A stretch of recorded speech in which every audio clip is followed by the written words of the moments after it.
మహిళలపై నేరాలకు పాల్పడాలంటే భయపడాలి. అనంతపురం ఘటనపై సీఎం చంద్రబాబు సమీక్ష, నిందితులకు శిక్ష పడేలా చూడాలని ఆదేశం. మహిళలపై నేరాలకు పాల్పడితే కఠిన శిక్షలు తప్పని హెచ్చరిక పంపేలా పోలీసులు వ్యవహరించాలి. నేరం చేయాలని ఆలోచన రావడానికి భయపడే పరిస్థితి తీసుకురావాలి.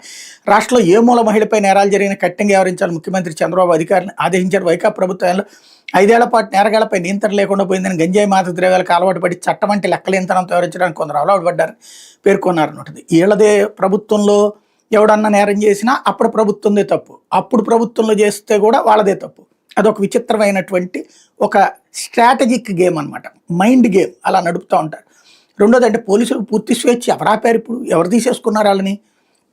మనం తెనాలి పోలీసులు రోడ్డు మీద పడేసి కొట్టారు కదా, మరి వీళ్ళని ఎందుకు కొట్టట్లేదు? ఇప్పుడు అత్యాచారాలు ఇప్పటికి 180 190 నమోదైనవి ఈ ఏడాది కాలంలో.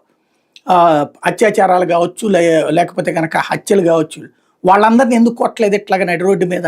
అప్పుడు కదా ప్రజలకు సంబంధించి ఒక భరోసా వచ్చేది, నేరస్తుడికి కొంత భయం జరిగేది. అదెందుకు జరగలేదు అంటే అదే ఇక్కడ స్పెషల్ అనమాట. లేకపోతే